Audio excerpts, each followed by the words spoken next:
marketers when it comes to thinking about how to make sure that economic developers have all the information they need to be incredibly beneficial for their communities.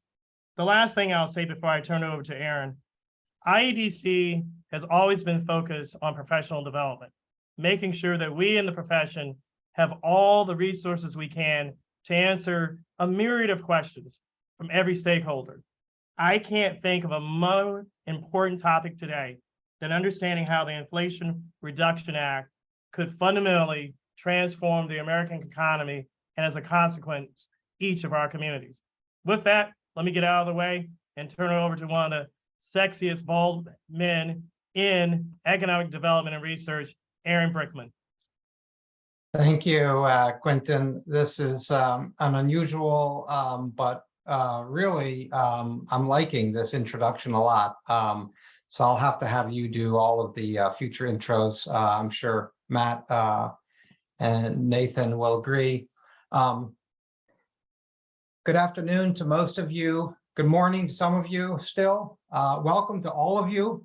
I'm thrilled to be participating in this webinar today, designed to deliver to IEDC members the background, details, and potential action items related to such a critical topic. The Inflation Reduction Act, or IRA, is a very important piece of federal legislation for economic developers to understand because of the catalytic role it will play in shaping and growing the clean energy and clean tech industrial space here in the US, and because of the enormous dollar value of federal resources available within the IRA to communities and states.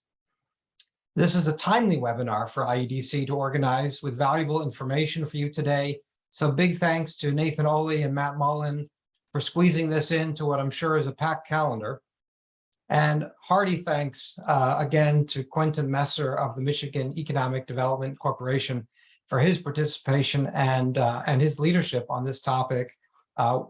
We'll hear from him and his expert view on this space as an economic development tool, and his engagement throughout today's webinar will add value for us all, I know.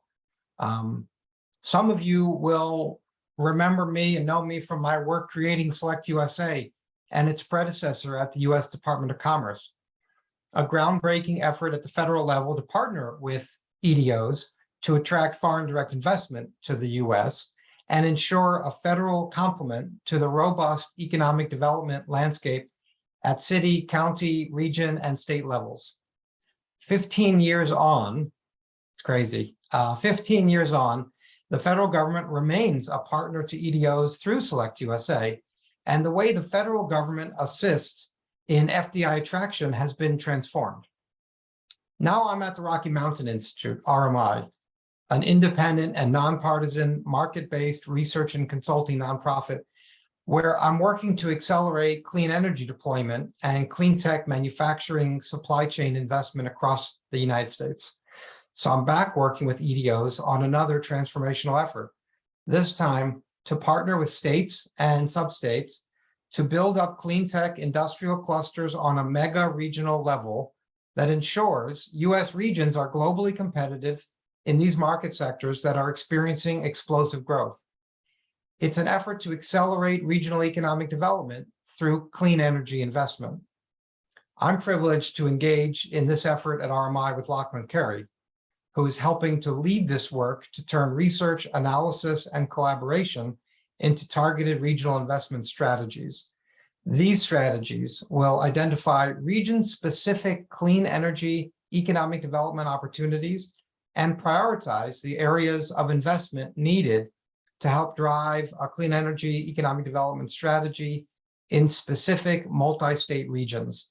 We're calling our initiative Accelerating Clean Regional Economies, or ACRE for short. Nothing good has ever not had an acronym.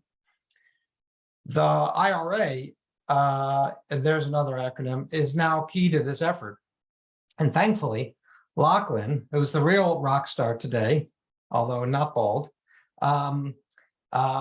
thankfully, Lachlan is expert on the ins and outs of what the act is and what it means for economic developers. You'll hear from him today on the IRA, as well as some about the CHIPS and Science Act and the IIJA, the Federal Infrastructure Bill, as economic development tools. You'll learn what IRA means for regional industry cluster development, as well as some early projections and estimates of net impacts in key sectors.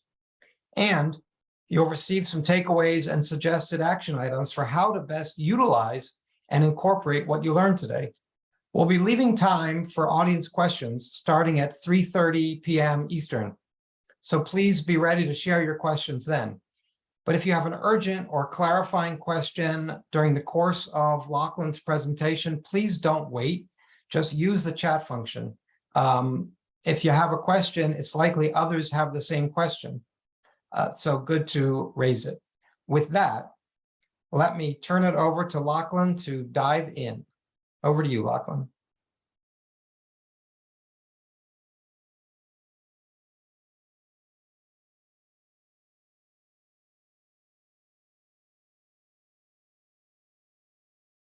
There we go. Figured out the mute functionality. So thank you, Aaron, for the introduction. And as you mentioned, I'm going to go through the Inflation Reduction Act today. And I think it's important to start by just acknowledging the size of this opportunity. I think it's hard to underestimate just how big an opportunity this is nationally, regionally, and specifically for economic developers. So for today's webinar, here's the rough agenda. We've got a lot to cover. It's an enormous bill. There's roughly $369 billion worth of initiatives contained in the bill for climate and clean energy alone. And so we won't be able to touch on all of it, unfortunately, but at RMI, we do have teams dedicated to every phase of the transition, every sector in energy. And so if you do have follow-up questions, please let us know, and we'd be happy to pass those on to the relevant teams or answer them ourselves. So for today, I'd like to give the high-level context just to start this out. Where are we in the clean energy transition, and just think about the timing of IRA in that context. What are the big picture impacts here? You know, really zooming out to think about what this looks like over the next 10, 20, 30 years. Before diving into the weeds of what's actually contained in the bill, sector by sector, what's in relevant to electricity, industry, transportation, and buildings, and as Aaron mentioned, leave some time at the end for Q&A. So I think it's important to start off by thinking about this whole package. IRA doesn't exist in a vacuum. In fact, it was the third of three historic pieces of legislation to pass during this Congress. So there's the Inflation Reduction Act, the CHIPS and Science Bill, and the Infrastructure Investment and Jobs Act. And together, these three bills contain about $500 billion worth of clean energy spending. And if we look at that on an average annual basis, that's roughly 3 times the total federal investment in climate and clean energy that we've seen historically, from the 2009 to 2017 period, and 8 to 10 times what we saw in the years before that. But it's important to recognize that this isn't just a political or ideological priority. This is a technological revolution. And so if you look at the first clean energy technologies to really be scaled, we're talking onshore wind, offshore, solar, and batteries. We've just seen historic price declines over the last decade.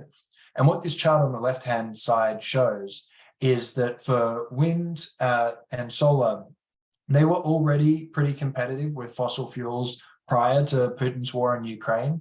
And now that red band in the middle shows you the rough cost competitiveness of fossil fuels today. And you can see that onshore wind and solar are well below that level, and offshore wind has really started to be cost competitive on that basis as well. And an important statistic sort of tucked away in this slide is the 37% you see at the bottom of your screen. And what that refers to is what we call the learning rate, which means that for every doubling of global cumulative capacity, so every time we double the total amount of solar or wind that we have available globally, the average cost of these technologies declines by about 37%. So that means that the more of these that we install, the cheaper it gets, as opposed to oil and gas, whereas we know that price can be incredibly volatile depending on sort of geopolitical situation. But Solar, wind, electricity, these are just the first sectors to reach what we call the tipping point, where they become cost competitive with fossil fuels. And so what you can see from this slide is that the next sectors to come up are cars. As we all know, we're seeing new announcements every week for new EV and battery manufacturing facilities, reflecting OEM's recognition that electric vehicles are soon going to be cost competitive with their internal combustion engine counterparts. But the next sectors that we're going to see, and this is accelerated by the Inflation Reduction Act, are in buildings, trucking, shipping, steel, and as you can see from our estimates in this graphic, that we expect all these sectors to reach that tipping point within the next decade. And so coal here is the canary in the the coal mine, and you can see that across developed countries, we've seen coal demand decline by 35%. In the US, it's been 60%. And in the UK, which of course is the home of the Industrial Revolution and where coal is the fuel to our economic sort of growth came from, it's almost entirely been wiped out by how cost competitive renewables have become. Now, it's not just about getting sort of rid of the fossil fuels that sort of have underlined our current energy system, but it's also about maximizing future opportunities and taking advantage of those opportunities. And what we see in these estimates from McKinsey are that in sectors like transport, buildings, water, agricultural, this is a multi-trillion-dollar opportunity. And again, these opportunities are only going to sort of grow and accelerate faster now that we have the incentives in place from the Inflation Reduction Act. So to be a little more granular on what we're seeing in the transition, as I mentioned, almost all new electricity being built today is renewable. Across the developed world, 97% of new electricity additions are renewable, 94% is wind and solar. EV sales are accelerating rapidly. By 2025, we expect to see 15% of all new vehicle sales in the US being electric. And that trails well behind Europe and China, where that number is going to be closer to 40%. And by 2025, Bloomberg New Energy Finance estimates that we'll see 80 million electric vehicles on the road, which is just a huge market opportunity. And I know that Quentin has some interesting insights here. So Quentin, perhaps if you wouldn't mind adding your 2 cents. Sure. Thank you so much. I mean, look, I think big picture, Michigan is a state that put the world on wheels, and we are seeing, in many respects, the important intersection of not only having economic development tools, whether it be incentives, whether it be streamlined permitting, whether it be available sites, but we're also seeing the need to have infrastructure, making sure that in Michigan, we have the Office of Future Mobility and Electrification to make sure that we have the infrastructure to drive consumer adaptation. When you have some of the charging station infrastructure that we've developed in partnership with other Midwestern states as part of the Lake Michigan circuit and other things, you have an opportunity to really accelerate that consumer adaptation that's going to be vitally important.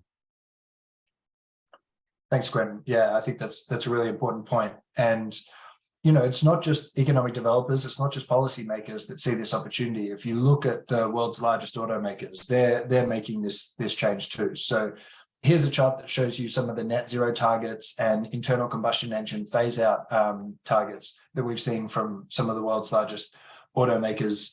Ford and Volvo committed to phasing out internal combustion engines by 2030. Volkswagen ending all investment in ICEs by the late 2020s. And so this really speaks to the fact that the automakers see that this is the future. And as Quentin mentioned, the infrastructure here is going to be vitally important, but it's also an opportunity in and of itself. EV chargers alone are $1 trillion opportunity. If you look at the chart on the left-hand side here, you can see that the expected electricity demand just for EV chargers, really grows by orders of magnitude by 2030, by 2040. And the number of connectors that we expect to see, as many as 500 million connectors by 2040 in a net zero scenario, and most of those being installed at home. And so the cumulative investment here is, according to Bloomberg New Energy Finance estimates, $1.5 trillion.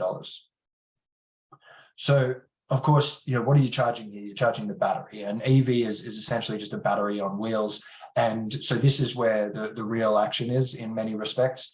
And so here you can see global battery demand is set to just go to the moon, as they say. And this is really driven by the plummeting price in battery packs, which the right-hand side chart shows. Each year we're seeing 10 to 30% reductions in the cost of battery prices. Over the last 10 years, that's an 89% fall. And as I mentioned, the more of these we build, the cheaper they get. And so that just drives this positive feedback loop. Finally, the other form of storage that everyone's talking about today is hydrogen. It offers all sorts of opportunities for decarbonizing heavy industry, for heavy transport, and plenty of other uses besides. And what we can see from this chart is, as of June 2022, so that's pre-Inflation Reduction Act, and the last time that we have robust estimates for, you can see that clean hydrogen production is said to grow by 25 times between today and 2030. And this orange line that you see on your screen is what we estimate the volume of clean hydrogen that we need to reach the net zero targets that the Biden administration and other countries have set. So, we're likely to see that pipeline just grow and grow. And I'll talk further in the webinar about some of the hydrogen specific incentives that will really drive that. So some of the key takeaways here, between IRA, CHIPS, and the infrastructure bill, this is really catalytic federal resources arriving just at the time that the clean tech is going mainstream. And so the combination of these two really sets up for this explosive growth. And as a key action takeaway, it's really time to identify partners in your organization, in your community, across the region, with knowledge of these opportunities and the nexus that exists between them. So quickly, I'd just like to talk about some of the impacts that we're expecting from early modeling that we've seen on the IRA. And so first, I think something that's unexpected for a bill that contains $360 billion worth of new spending is actually that we expect to see this reduced total energy expenditure across the US economy, saving Americans nearly $50 billion a year by 2030. And, there's a lot we could do with $50 billion. I know that there's a lot I could do with the extra money I'd save on my household electricity bill, and that applies to heavy industry, it applies to manufacturers. That's all money that can be reinvested in new opportunities. And what this really means is that investment is about to take off. So this itty bitty little chart you see on the bottom left-hand corner, that's historic investment in the energy transition. And that's investment that's been growing at 14.7% on a compound annual growth rate, which is pretty damn fast. The right-hand chart shows you where that's going. And you can see that's broken off into two components. The first is without IRA, and the second is with IRA. And that's really just about to accelerate in a really big way. And I know Quentin has seen some of this in Michigan. So Quentin, perhaps you can speak to this.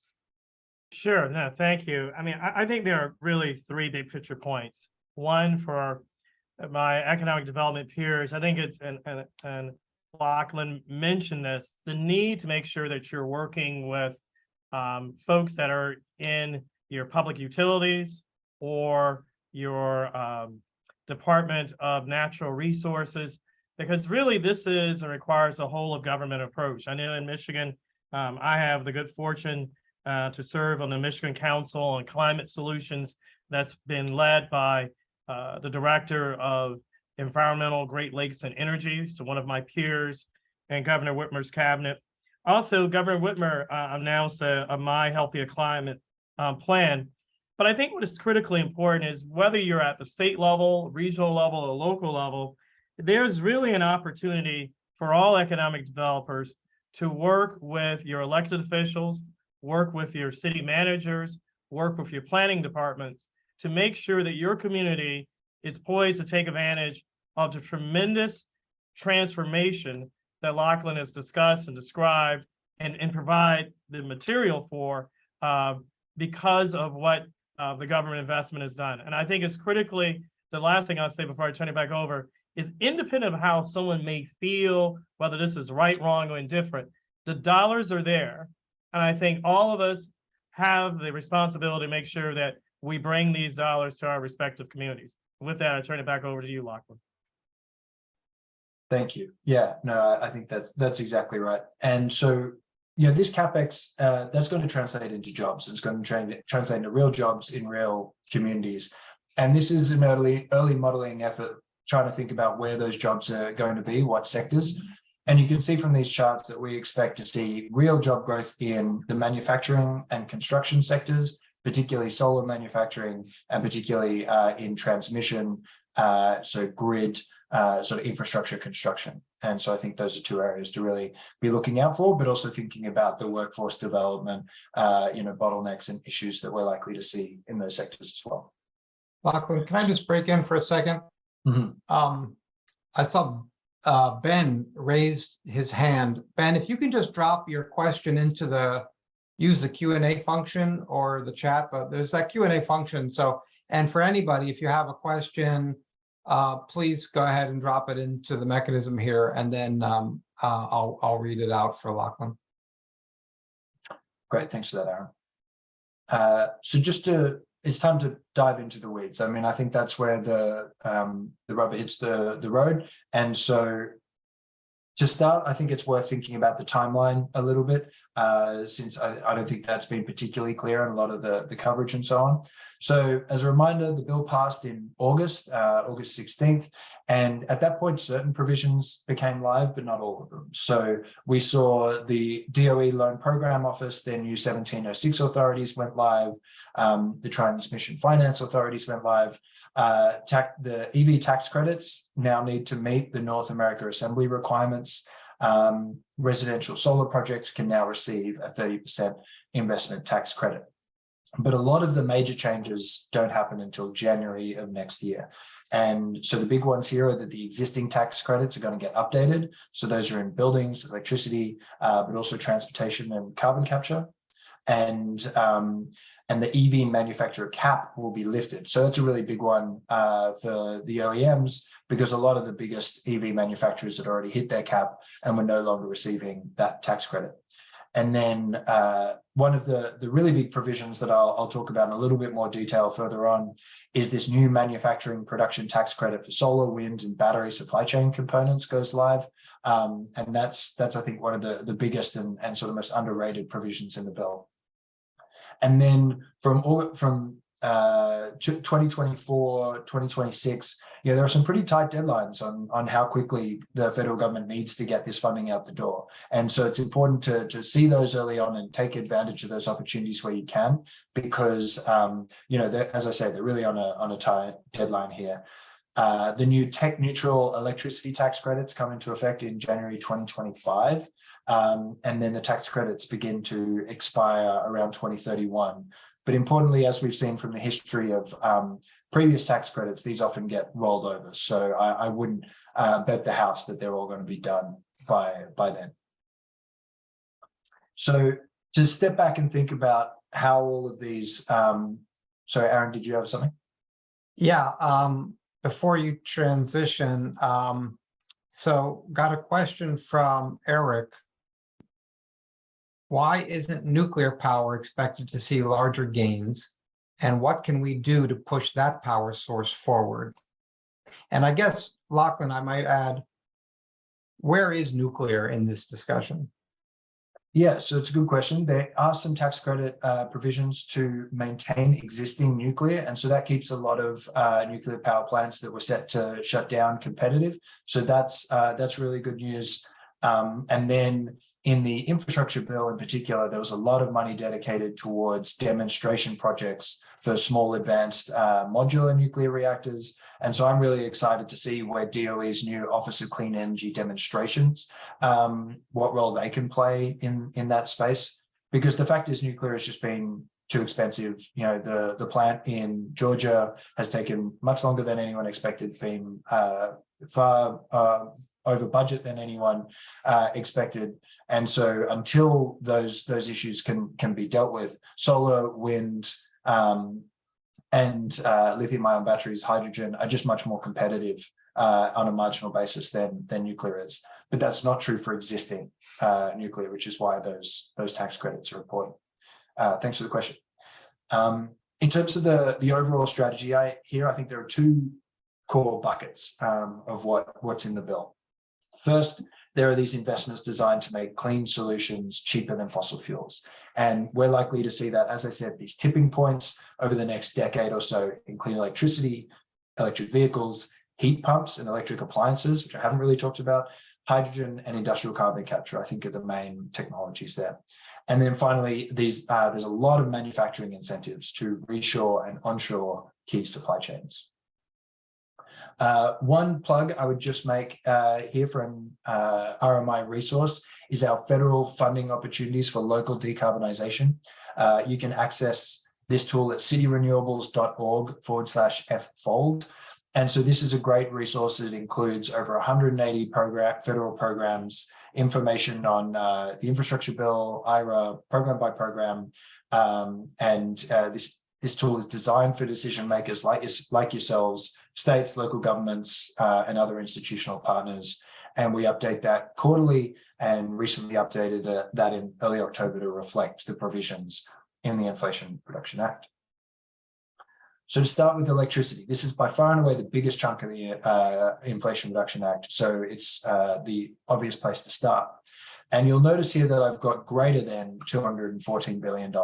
And that's because a lot of the provisions in the bill are uncapped tax credits. And so what that means is that the best budget estimate we have for them is the Congressional Budget Office guessing that we'll see roughly similar trends going forward as we've seen in the past on these provisions.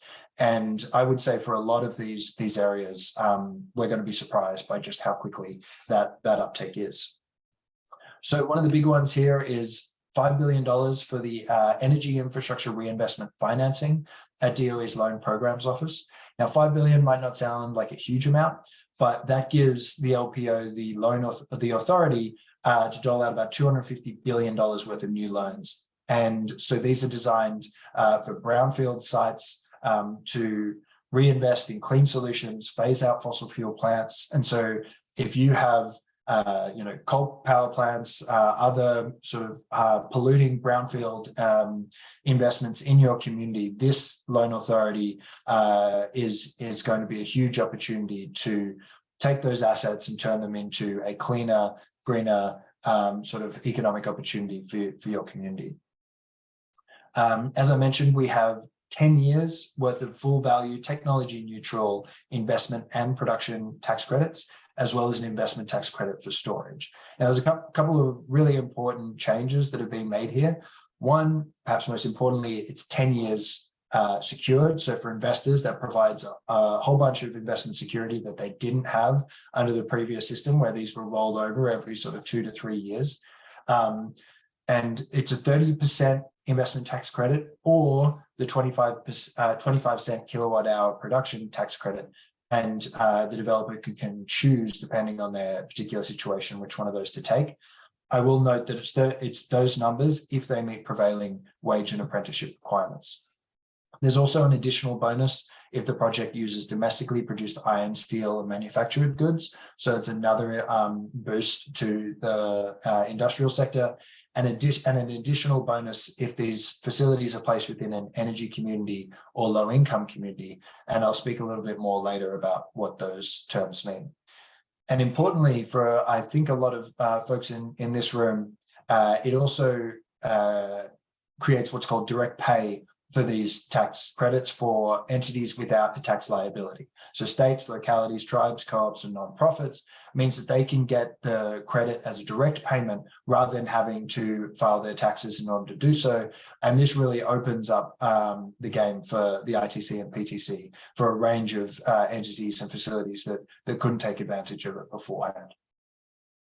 There's also a bunch of assistance in here for rural electric co-ops, $10 billion worth of loans and competitive grants, and a further $2 billion for the Rural Energy for America program, which are competitive grants for rural businesses and farmers to deploy renewable energy. And so I think that's a really exciting opportunity for rural communities to take advantage of here as well.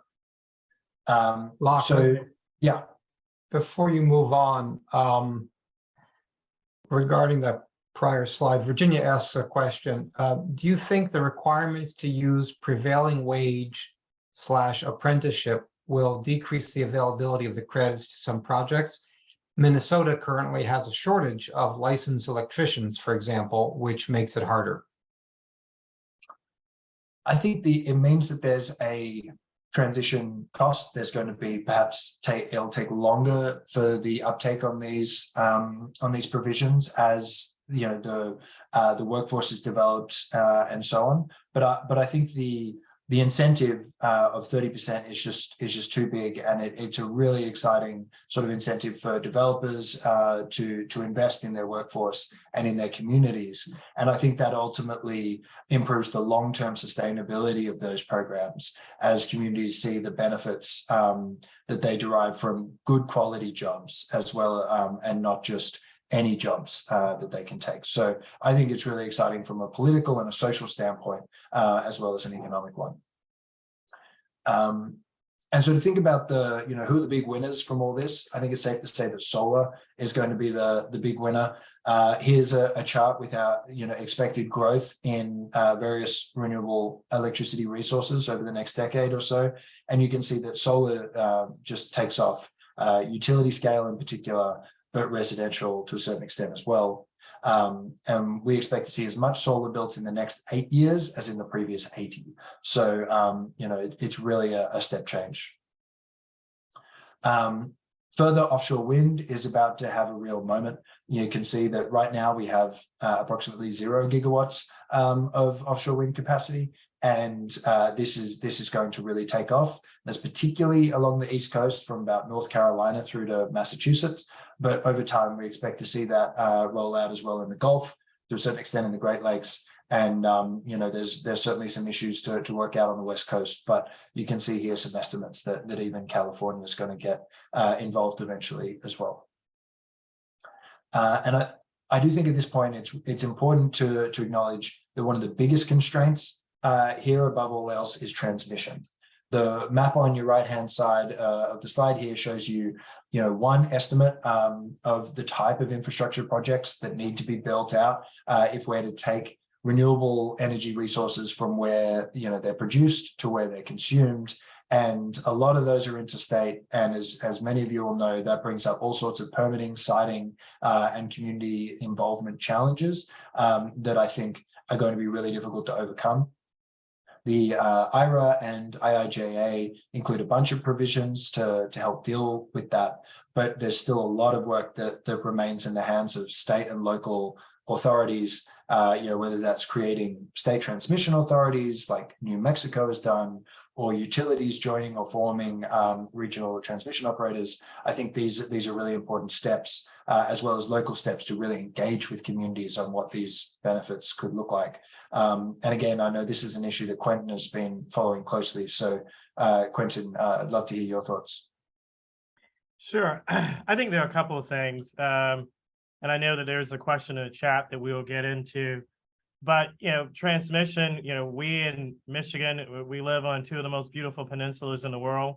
So one of the challenges for us, we're on the MISO grid and work closely with ITC, is just making sure that transmission. But I think more specifically, as we talk about, and I think there was a prior question about the human transition costs, we all as economic developers have to really think about making sure that we have workforce development and other programs, as whether you're a coal community or in Michigan, the transition away from the internal combustion engine to EV and other propulsion devices will have a tremendous impact on our population. About a quarter of all engines and transmissions in North America are produced in Michigan. About 20% of all Michiganders are employed in the automotive sector. the current automotive ICE sector, and we know that there are fewer components. So this is an opportunity for us in Michigan to make sure that women and men have opportunities not only in the evolving mobility sector, but some of the other sectors that Luchan mentioned. When you think about the infrastructure that's required for charging, when you think about the infrastructure needs for transmission, and when you think about areas of energy storage. So happy to talk further, but I think we are in a very exciting opportunity. And I see, if I may, before I turn it over, I see Sam Bailey from the greatest state in America, from rural Michigan. I think one of the things that we have to think about, and Sam, we can talk offline, is, in Michigan, we've created an office of rural development within the Michigan Department of Rural and Agricultural Development. Sarah Lucas leads that, and we also need to be thinking about the capacity building that's required. But happy to talk to you offline, but obviously we'll turn it over to experts to comment to both of the questions in the chat. Yeah, let me highlight, thank you for that, Quentin and Lachlan. Lachlan, question from Bill on that prior one, the bar charts showing the future opportunity. Why wasn't Texas listed as a big opportunity for offshore wind? We know it's huge on onshore. Why not? Why wasn't it on that chart? Bill's asking. Yeah, I must admit I would need to go into the methodology for how they measured that for Texas. There's certainly a huge opportunity, and I think the chart was referencing like specific proposals that they have sort of coming down the pike. And there's I would need to learn more about why that wasn't included. And let's save Sam's question for the Q&A session where we'll have a little bit more time. Agreed. And so as Quentin just mentioned, I do think one of the huge opportunities in the Inflation Reduction Act is for what they call energy communities. As we all know, coal-dependent communities will face significant pressures from clean technologies. And there are a number of provisions where these communities can proactively seek federal funds. This GIF on the right-hand side shows you the different definitions of energy communities within the bill, whether it's brownfield sites, retired coal power plants, percentage of a census tract employed in fossil fuels. And so we are going to wait on the IRS for exact definitions for different provisions. But I think that's a really important factor to look out for, is whether your communities will be able to qualify.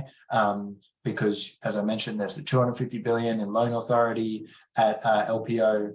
There's a 10% adder on the PTC and ITC, as well as $10 billion in manufacturing tax credits, with $4 billion of that is specifically set aside for former coal communities. A further game changer that's really worth looking out for is the $27 billion Greenhouse Gas Reduction Fund. This is housed in the EPA, and they've got to get this money out fast. And the idea is $7 billion for states and localities to directly finance clean energy projects, and a further $20 billion to help expand and set up new green banks. And so 20 states already have green banks around the country. And as you can see from the map on the right-hand side, about as many again looking to set up green banks in the near future. Now, green banks to date have only invested about $1.9 billion, but managed to leverage around $7 billion total. So when you think about what $27 billion worth of capitalization could do, it's pretty staggering to think. I've seen estimates as high as $750 billion in total investment leveraged from this program. And again, it's worth noting that 40% of all funds are dedicated to low income and disadvantaged communities. So some key takeaways here. Electricity sector is about to change dramatically. This contains a lot of opportunities, particularly in low income and energy communities. A key action, I think, is to work out if you are an energy community, identify if you have brownfield sites that would qualify for these programs and could be leveraged into future investment. So industry, this is the second biggest chunk of spending in the bill, at least $66 billion. And this first item, the hydrogen production tax credit, is I think one of the items that's going to be really underestimated in the end by the Congressional Budget Office, because it is incredibly generous. They estimate at least $13 billion. It contains a maximum production tax credit of $3 per kilo, which, if you know anything about hydrogen, is staggeringly generous, and an investment tax credit of 30% project cost. There's some stuff in there on the life cycle greenhouse gas emissions that PTC will vary depending on just how clean the hydrogen is. And again, we're going to need to wait for the IRS for more details on that. And direct pay again is available for this PTC. There's also a credit for carbon sequestration, which will differ again depending on the type and amount of carbon sequestration. So it's direct air capture, geologic storage, how much you're storing, and so on. But again, this is pretty generous and available, and direct pay is available. There's $6 billion for an advanced industrial facilities deployment program. And so this is funding to install or implement industrial technologies to reduce greenhouse gas emissions, to retrofit or upgrade industrial facilities, and as well as for engineering studies to prepare for such installations and retrofits. And these grants are up to 50% of total project costs.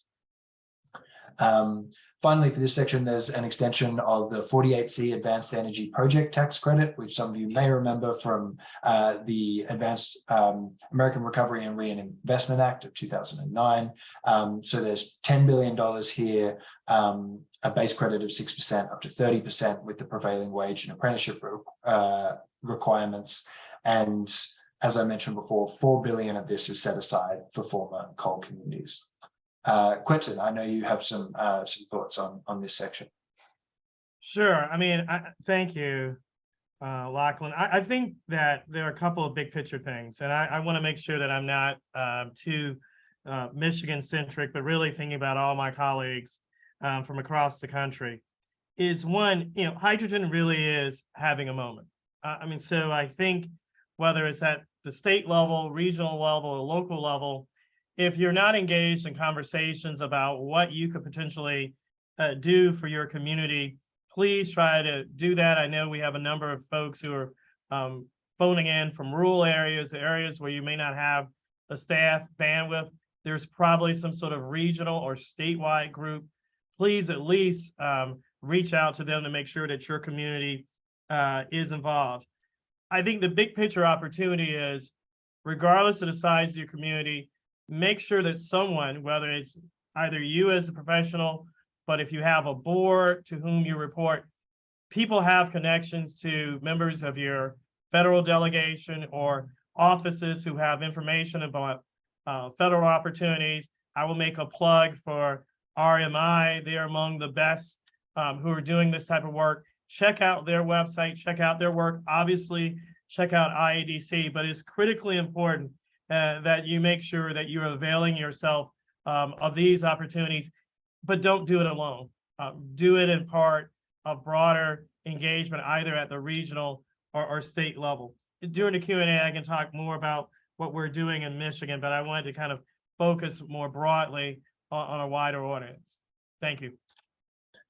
Thanks, Quentin. And yeah, again, couldn't agree more. Speaks perfectly to my next slide, which is to say that the US has a hydrogen strategy now. It is all in on hydrogen, and it's time to get on board or out of the way, I think. And so here you can see DOE released its clean hydrogen strategy and roadmap, which if you're into these things is worth a read. On the right, this is a chart taken from that roadmap showing, in just about every part of the country, there are available resources and offtakes available to really capitalize on the clean hydrogen opportunity. To put this in a global context, the US now is by far and away providing the most targeted support to hydrogen.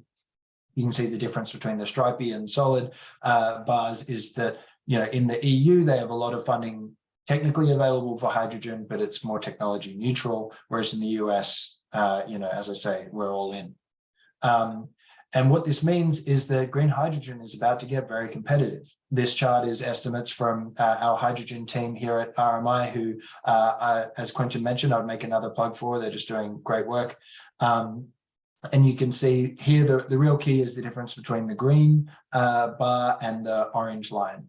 And you can see that with the hydrogen tax credits, green hydrogen is now competitive and going to be competitive in shipping fuels, in ammonia for fertilizers, and in steel. And that's a real game changer for decarbonizing what we call these hard to abate sectors. And of course, as I'm sure most people on this call know, there's $8 billion available through the infrastructure bill for the hydrogen hubs. This map comes from a great report from the Great Plains Institute, which identifies areas in the country with sort of high potential for a hydrogen hub. But this is by no means the the final say on where these are going to go. And I believe a couple of weeks ago, DOE officially opened applications for that program. Some key takeaways. As I mentioned, US is suddenly very competitive in attracting domestic and global investment in clean tech sectors, particularly hydrogen. Ensure your marketing materials and website reflect the changed environment, but also identify heavy industries that could take advantage of carbon capture and industrial carbonization grants and loans. I think that's going to be a huge focus going forward. But there's more to industry. If that wasn't enough, there's also these advanced manufacturing production tax credits, which I mentioned, at least $30 billion. I suspect it's going to be significantly higher than that. This provides incentives for several components throughout these supply chains, aiming to reshore manufacturing to the US, where at the moment it's completely dominated by China. And as we're seeing every day in the news, that's becoming an increasingly risky and tenuous business. These tax credits start in 2023, phase out begins in 2030. There's no phase out for critical minerals, which include aluminum, cobalt, lithium, nickel, and more. So these are going to be really high growth sectors in mining as well. The loan program office has even more funding available for advanced technology vehicle manufacturing, for domestic manufacturing conversion grants, for tribal energy loans, and more. And importantly, for the vehicle manufacturing loans, there used to be a limit on how much they could loan out there. That they are now unlimited in that loan authority. So expect to see some pretty significant announcements coming soon. Finally, there's the Defense Production Act, $500 million in funding to spend on clean technology and manufacturing. This could be purchase agreements, it could be loans, loan guarantees, technology procurement. So if there's a clean technology manufacturing sector in your community that you think has a national security implication, they've got to spend this money by 2024. So the time is now. So as I mentioned, Aaron? Yeah, and I hope one of the points that is hitting home clearly is the enormous federal resources. Lachlan has repeatedly covered this. Quentin has covered this. This is a lot. And I think this webinar is, to get your juices flowing on this, but there's work to be done.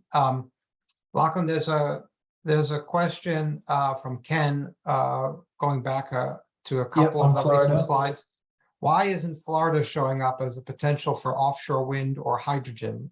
Is there a particular reason for that? Yeah, so again, it just depends on the methodology of the study. These aren't the final say. For hydrogen in particular, one of the key factors in that Great Plains Institute study was the potential for geological storage of CO2 and produced in a blue hydrogen manufacturing process.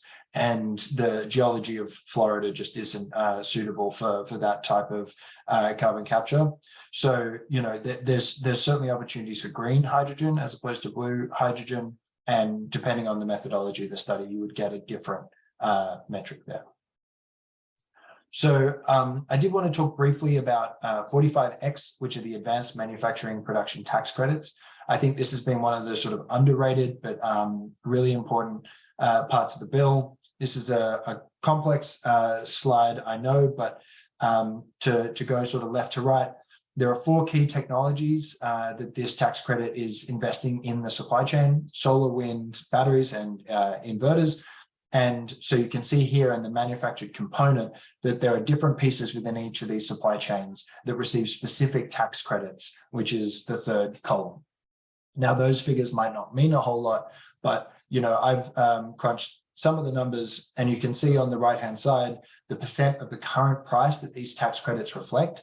So for inverters, we're talking 38% sometimes of the cost of these inverters as a production tax credit, which is extremely generous. And as I've mentioned before, the price of these technologies is just going down every year, but the level of this tax credit remains the same. So the percentage of that current price is going to go up as the cost of manufacturing goes down. Here we go. And so to put this whole thing in perspective, it's not just the Inflation Reduction Act. There's the infrastructure bill, there's the CHIPS bill. And so this is all the industry and manufacturing relevant provisions contained in those 3 bills. You can see 45X, which is the wind solar battery production tax credit on the left. That's the biggest chunk. Hydrogen production tax credit is a big chunk. So is the Hydrogen Hubs program. And then there's a few interesting programs in CHIPS to keep an eye out for as well. And importantly, this funding, it doesn't end when the government, sends it out the door. So last week, for instance, Department of Energy awarded $2.8 billion from the bipartisan infrastructure bill to 20 companies in the EV battery supply chain. This map on the right shows you those investments. And this was matched by recipients to leverage more than $9 billion total. And so, I've done the back of the envelope calculation, provision by provision, what you would expect those investments to be matched by, and the total 120 billion looks more like 400 billion in total, leveraged investment. So, that's starting to get to some really, really big numbers. Naturally, I'm running out of time here. There's a lot to cover. So just quickly in the transportation sector, the big new piece is the $7,500 tax credit for new electric vehicles. Importantly, it's uncapped, and half of that tax credit has these critical mineral requirements, where from 40% through to 80% of critical minerals have to come from North America or free trade agreement countries. And the other half is if the battery components are manufactured here in North America. And importantly, these credits are transferred to eligible dealers, meaning that price comes off the sticker price of the car and not something you recoup later when you file your taxes. There's also a tax credit for used electric vehicles, for sustainable aviation fuel, which will have really important implications for biofuels in particular. There's $1 billion to support the replacement of heavy-duty vehicles like electric school buses and garbage trucks. I, for one, am very excited for quiet garbage trucks rolling down my street at 5 a.m. There's a commercial vehicle tax credit and an alternative fuel property tax credit available for low-income communities and rural areas. And so for the qualifying tax credits for EVs, I think this bottom left-hand timeline here is pretty important. So from 2023, 40% of the critical minerals in these batteries need to come from North America and free trade agreement countries like Australia, Canada, a few others. But by 2027, that number needs to be up to 80%. For battery components, 50% need to be produced in North America in 2023. That gets up to 100% by 2029. So what this means is we're going to see, those headlines with new battery and critical mineral investments. That's only going to take off even further from here. Top right hand shows you some of the companies that are already eligible for those tax credits. Some are eligible for both, some for one or the other. And over the next few years, I would expect to see more and more companies fitting within the center of that Venn diagram. As I mentioned, we're seeing announcement after announcement in the battery manufacturing space, and so I don't need to sort of belabor that point. Which is all to say that we're just about to see this explosion in lithium-ion battery cell capacity. By 2025, we expect this capacity to be greater than North American demand, which means, it's likely to become an export opportunity as well.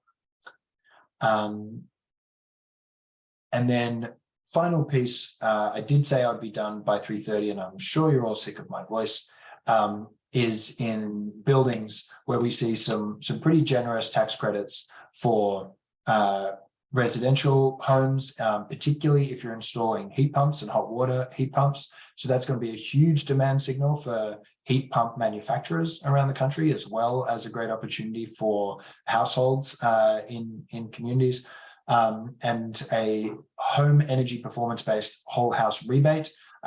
So these are grants to state energy offices, helping homeowners make whole house energy saving retrofits. There's also some deductions for energy efficient commercial buildings, another home energy efficient home tax credit, some money to help state and local governments implement more energy efficient building codes, as well as over $2 billion to acquire and install low embodied carbon materials and products in the construction and alteration of federal buildings. So another, I think, really significant growth area that we're going to see in the next few years is in these low embodied carbon materials, particularly mass timber and some other materials that I think also create pretty significant economic opportunities around the country. And I think I've managed to squeeze in to 3:30. I know that was an extraordinary amount of information to throw at you all at once. As we mentioned in the Q&A, we will send these slides around afterwards and have resources available on our website. And I'm looking forward to the discussion. Thank you, Lachlan. And let's have you rest your voice for a minute. Can you go back? So we've got questions in the queue for Quentin and Lachlan. Lachlan, can you go back to the two key takeaway slides that you went over while I ask Quentin? So Quentin, a few questions.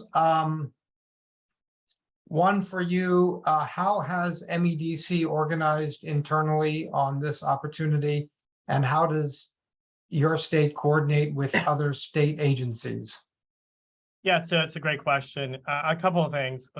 We, inside of MEDC, we have a team called our market development team. So these are really a group of men and women who are really thinking around the corner. What are those sectors that potentially, were there to be the type of federal investment that Lachlan described? Were those sectors that Michigan can potentially exploit? And then what must be true in order for us to be competitive and not sort of me too or also rans in the sector? The other thing is that, as we've alluded to, this really requires a whole of government approach. Whoever in your state, in Michigan's case, is the Department of Environmental, Great Lakes, and Energy. We work very closely with them. We work very closely with the governor's Council on Climate Solutions that was established shortly after the governor's tenure. We work closely with LAR, which is an agency responsible for permitting. MDOT, our Department of Transportation, is also implicated when you start talking about that. And then we also work closely with our Public Service Commission, because when you start talking about energy and regulation, you need to make sure that the regulators are up to speed on what's happening federal. Big picture, for any entity, and obviously we've got participants on this call of all sizes, but I think the critical thing is to know what you don't know. And I think what we at MEDC realize is that we're not going to be necessarily energy experts, but we can be smart about asking questions about what it might implicate, what are the implications for large companies and dominant industry sectors ranging from the OEMs to the tier 1 and tier 2 suppliers. The second thing I think anybody can take advantage of is really thinking about what must be true in order for you to prepare your workforce to take advantage of the opportunities. And then lastly, everyone should be able to think about how to leverage their elected officials. Elected officials at local, no matter how small your locality, have connectivity to your congressmen and women as well as your senators, and making sure that you're connected to that, I think, can be broadly helpful. All right, let me shift over to one for you, Lachlan. This is the one that Quentin referenced earlier from Sam. Living and working in rural Michigan, I'm excited that there's money in programs specific to rural areas. However, rural areas typically struggle with developing the capacity to apply for and access federal programs. Are you aware of any programs to encourage/support rural communities as they attempt to leverage these new federal resources?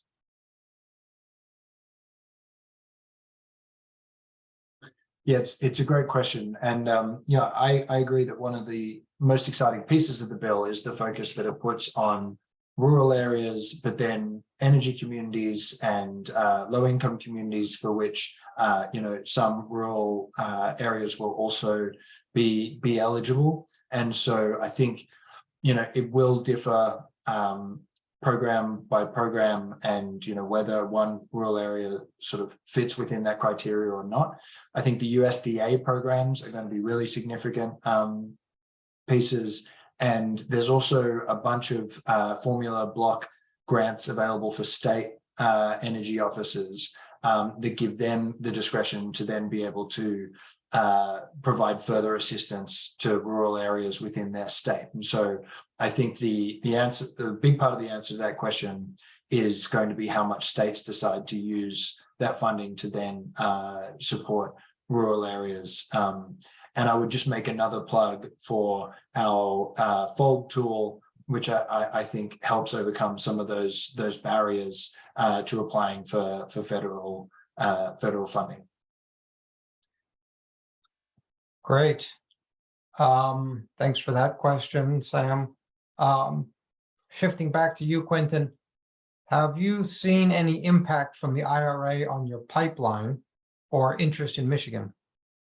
Oh, absolutely. I think, Lachlan described it incredibly well. I mean, if you're looking at a state that is home to the automotive industry, we saw the recent announcement with regard to a number of other places nationally. 20 other places received investments related to battery production. So this is a moment in which it's not hyperbole to say that the next, arguably 9 to 30 months will decide the next 10 to 15 years when it comes to major capital allocation. So absolutely. But I think even with that, the IRA has spurred sort of acceleration of opportunities in pipeline. The fundamentals that's required for success are still the same. You've got to have great customer service, great sites, talent. You have to think about how to do risk investment. So the fundamentals of what it takes to be successful and compete at the highest level in economic development hasn't changed, but you're definitely seeing money come off the sideline, and you're beginning to see money from international markets seeking to have investment here in the U.S. And I would just say, parenthetically, we don't have the playing field to ourselves. Our friends to the north in Canada are being very aggressive. They have historically been very supportive and have significant governmental investment. So, can I just ask one of my own for that then? So how has the federal government so far been in terms of partnering with states, in your experience, Michigan, to leverage this resource pool then? Explain the opportunity, be at the table. Yeah, I think the federal government has done a very good job. I mean, I would say, as with most things, active engagement from the state, my colleagues here in Michigan, part of Team Michigan, I think have been able to help us maybe extract information. I mean, we've used our collective wisdom to ask questions. The feedback you're going to get is only as good as the questions you're asking, because no one is clairvoyant. But I certainly think that the the federal government, and I don't think, and thankfully, this is not a Democrat or Republican or red or blue state. I think everybody understands the necessity of the U.S. to be successful, to bring back these opportunities, to have less vulnerability and gaps in supply chain. So I think the onus is on us and part of Team Michigan to making sure that we can go and articulate clear ask, and certainly the information that we share today will be helpful for all of us. And I plan to share it widely with colleagues on part of Team Michigan. That's a good reminder. I'll say here that IDC is recording this webinar and we'll share it so it can be around, and the slides also. Lachlan, Shelley asked a question. This goes back to 45X. How is the tax credit applied? So that's specific to 45X. That's when she put the question in. I'll let her put, yeah. Yeah, so it's component by component. So the idea is very much to incentivize production throughout the supply chains. The original bill was Senator John Ossoff from Georgia, and the idea was to specifically reshore solar manufacturing in the US. And, you know, one of the key reasons that China has been able to dominate solar manufacturing is because it is invested vertically through each segment of that supply chain, which provides economies of scale, lower transportation costs, all sorts of benefits. And so by providing specific incentives that allow each one of those components to be internationally competitive, you know, our best estimates are that we are actually going to see pretty significant reshoring in each of those areas.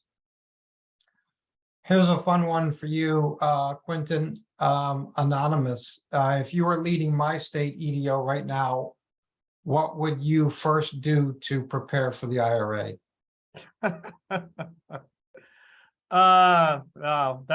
So I think the first thing is probably what's happening at any EDO is really making sure that your governor's office is really engaging with their partners in DC to understand fully and make sure that your congressional delegation and your state leadership are singing from the same hymn book. So that's one. Two, I think there's an opportunity for EDOs to take leadership among other cabinet agencies to sort of say, how do we take advantage of this opportunity? So I think those are the two things. One, make sure your governor, her or him, are fully engaged with their federal counterparts. And then secondly, making sure your EDO is, if not leading, certainly in a front seat role, but making sure that there's a whole of government approach. All right. Lachlan, from Ken, do the programs anticipate funding / incentives for electric ships / boats and EV tolls? I don't know what that means. Perhaps you do. Hydrogen for them as well? Yeah, so a few things I'd say to that. Again, the infrastructure bill contains a lot of money for the Office of Clean Energy demonstrations at the Department of Energy, and some of that funding is explicitly for shipping and other sort of heavier transport for where we don't have great options because the energy density of lithium-ion batteries just isn't sufficient. So that's definitely going to be part of the solution. I would also say that the DOE loan program office, their advanced vehicle technology manufacturing program, has a pretty broad definition of transportation. And so that can include manufacturing of shipping. It can also include manufacturing of hyperloops if that's what you're into. So yeah, there are definitely some incentives there as well. And then, as you mentioned, all the the incentives for hydrogen mean that there's, people are going to be looking for any offtake they can get, and that will likely include some heavy transport options, long haul trucking, probably shipping, unlikely to be aviation, but we'll see. So here's one for either of you. And I guess this speaks to a couple of the questions that we've gotten today. What about a state that doesn't have clean energy potential? Or I guess to articulate it, what if my state is not showing up on that map? What's the opportunity for folks that aren't seeing themselves front and center? How to engage? So I'd start with buildings. Every county, every metro is composed of homes and commercial buildings, all of which are now going to be eligible for retrofits, for heat pump installations, rooftop solar installations, all sorts of ways of driving down energy costs, of improving energy reliability. Of course, all of those homes and buildings are connected to the grid, and to sort of get to my answer for the point on decentralized energy production. There's a lot in these bills as well for community solar. The direct pay elements, I think, are going to be really important for smaller entities, co-ops, and so forth, to provide more localized, decentralized energy options.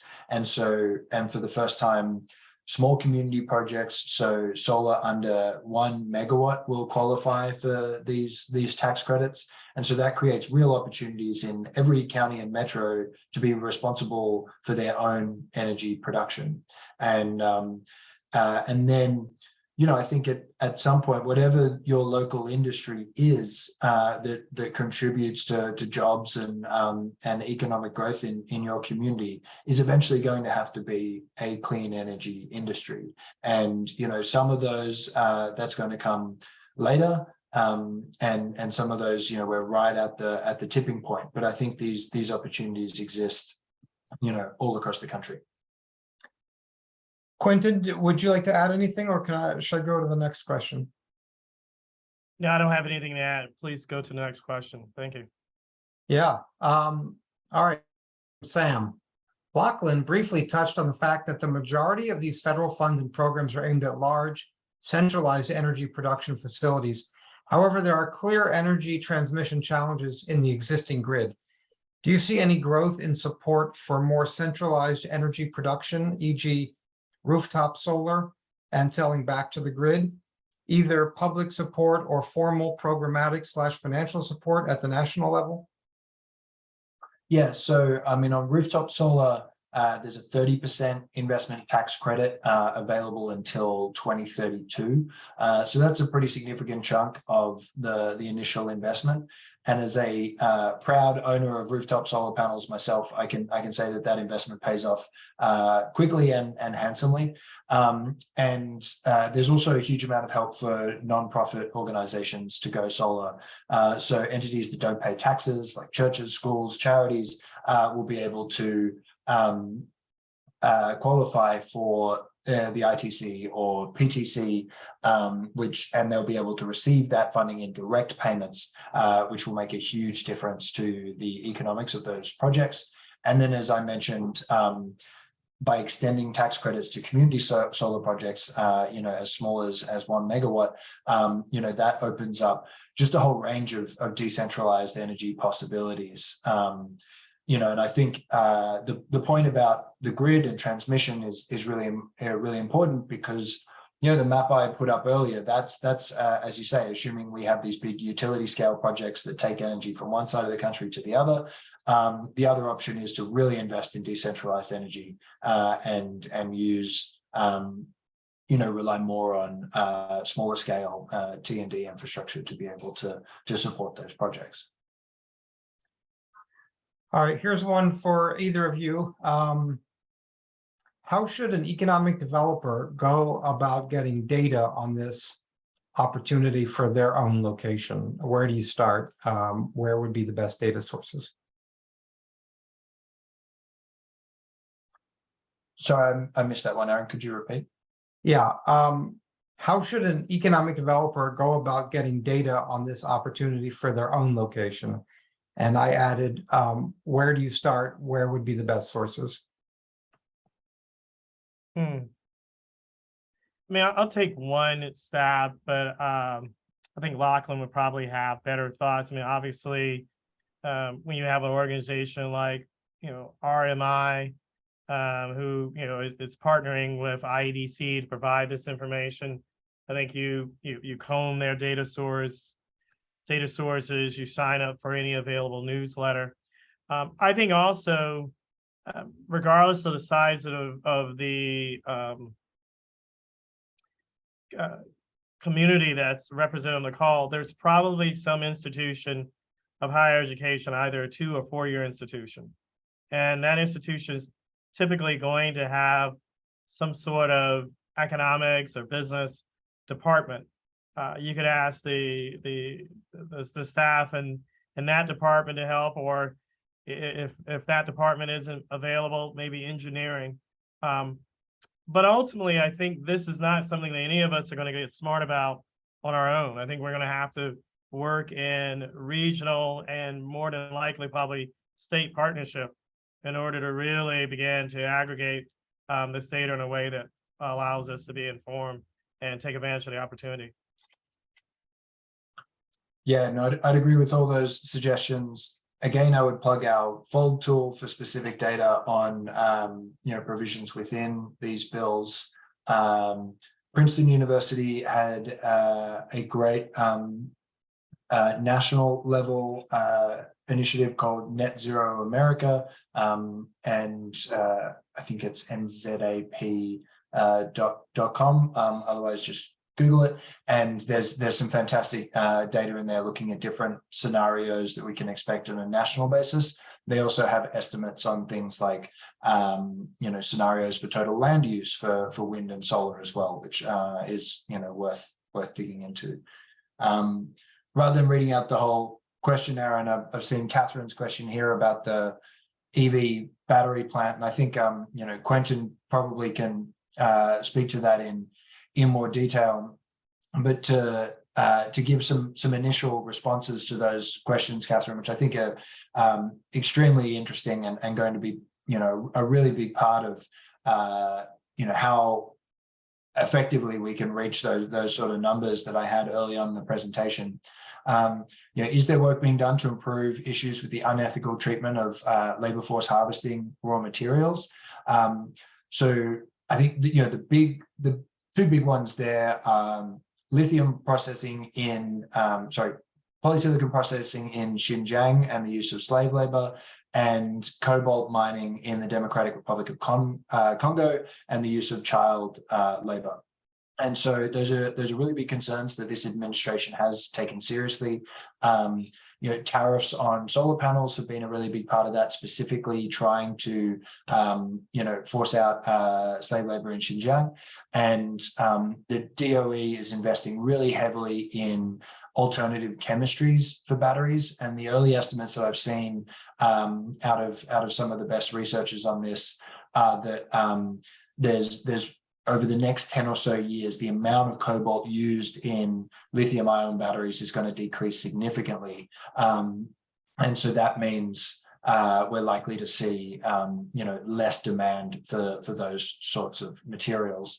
And then the other factor is just onshoring some of that to the US and its free trade allies. On the, sorry, I've lost that question. Oh yeah.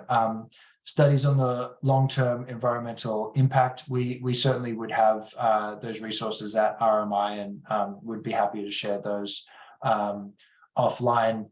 And in terms of the, are these programs really green? There was a good article in, I think it was Financial Times or New York Times yesterday, showing that at first electric vehicles are dirtier than one would hope, but this is rapidly going to change as our grid becomes cleaner, and as these factories find it more economic to invest in low carbon resources to power those factories as well. So Quentin, did you have further thoughts on those? No, I think you absolutely nailed it. And I think the big, if I could sum it up in one word, it's a process. But the important thing is we've begun the process as a country. And I think that collectively across the aisle, we can get to solutions, but it will be a process. But I think the most important thing that this, the federal investment has accelerated that growth. So couldn't have said it any better. I'm going to try and squeeze in a couple more questions. This one from Kim saying, Chattanooga here, any advice or information on preparing the workforce for these jobs? Let me start with you, Quentin. Sure. I mean, I think the three things I would say, one is make sure that you're engaging. I don't know where or for whom Kim particularly works, but I think the false divide, I shouldn't say false divide, but the divide of workforce development over here and economic development in a different place, those days are over. So I think the two disciplines have to come together, and you're seeing that. And I would encourage, make sure that you're engaging with the folks that are involved in workforce development if you are not one of those individuals yourself. The second one I would say is, working with UT Chattanooga. You say you work for the city. I'm sure that you have the opportunity to use the convening power to work with both people on the workforce and economic development side. I would also engage with your partners at the 2-year level and 4-year level at UT Chattanooga, as well as UT Knoxville, to make sure that you have the information and making sure that the relevancy of the training is there for the young people who are going to get ready for these opportunities. I also think that you have a unique opportunity with the Tennessee Valley Authority that will probably have an outsized thought about the transition and opportunities with regard to energy. I would take advantage of them. I'm sure that they do have workforce or talent thoughts with regard to this. And then finally, I think important partners, I alluded to it earlier in an earlier response, is really working with your utilities. I think utilities are really thinking through not only from a transmission and distribution, but also from a workforce development standpoint as well. All right. Thanks again, sage advice from Quentin. Dave asks, I'll pass this to you, Lachlan. How does the IRA reduce inflation?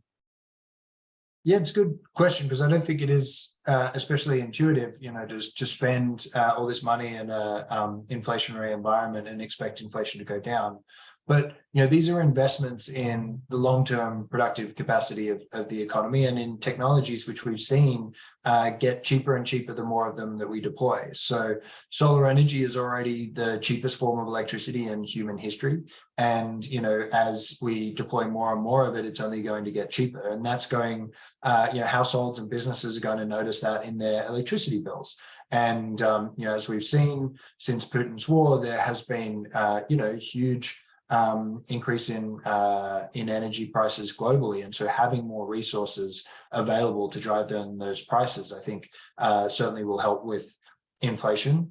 On the industrial side, as hydrogen gets cheaper, that also provides an opportunity for reducing costs in certain industries. And similarly with batteries, I mean, an electric vehicle is much cheaper to run than an internal combustion engine vehicle. At the moment, they're more expensive to buy, but with the tax credits, then they become competitive at the sticker price level. And once you've got one and you're charging it from the solar panels on the rooftop of your house, then it's basically free. So I think all of the, and there's a bunch of other technologies we could get into, but I think these investments really do help reduce costs, as I said, $50 billion a year by 2030. All right, one more question, because we must end on time or we're never going to get invited back. Quentin will see to that, I'm sure. Time is money. Lachlan, I'll just paraphrase here. Can you please draw a line between the provisions of the IRA and regional industry cluster development?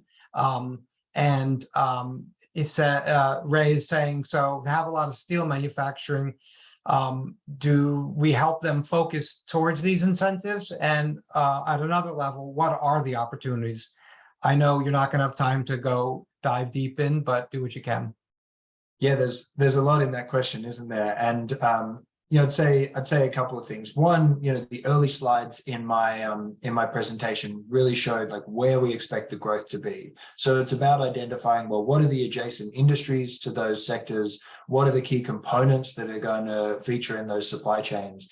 And how to what extent does my community already have capacity, already have strengths in those sectors, and really preparing the workforce, the infrastructure, coordinating institutions, policies, whatever it might be, to set up a community to take advantage of that expected growth. And so that's the big picture. But then, as you mentioned, there are specific IRA provisions, whether it's applying for advanced industrial decarbonization grants, whether it's trying to, get a loan from the LPO for a brownfield reinvestment, whether it's, a new hydrogen hub. There's a lot of opportunities. And I think the key piece to all this is understanding what your existing strengths are, how you can be competitive in these future sectors, and then align that with what we've seen in the IRA. And I think some of what we've talked today really speak to what those big opportunities are going to be. Things, EVs, battery manufacturing, heat pump manufacturing, hydrogen production, solar and wind electricity generation. These are going to be huge growth sectors, but also things we didn't get to. I spoke to sustainable building materials, briefly spoke to small modular nuclear reactors. There's all sorts of new opportunities here. And as I say, I think it's about aligning the existing with the forthcoming. All right. With that, I want to say thank you, Lachlan, for such a comprehensive presentation. And thanks, Quentin, also for your many interventions, anecdotes, and advice. Thanks to all of you for participating today and for sharing questions, lots of questions, hot topic. Please don't hesitate to reach out with any additional questions you didn't have a chance to raise today or you may have in the coming days and weeks as you follow the key takeaways and action items that were suggested. Lachlan can be reached at lcarey, C-A-R-E-Y, at rmi.org, and I'm at abrickman at rmi.org. Have a great afternoon. Last word over to you, Quentin. Well, I want to thank our partners at RMI. Very grateful. I also want to thank the 59 or 60, 56 or so hardy souls who stayed to the end. We're very grateful. But I really would be remiss if I didn't thank the IADC staff for their thoughtfulness in putting this together. This is why I'm so honored to be part of IADC. It is really about the best and making sure that professional development is beneficial for the practitioners of economic development. So grateful for all of you. Please follow up with Lachlan and Aaron, RMI, nonpartisan, really smart people doing some innovative thinking. Thanks very much. Take care.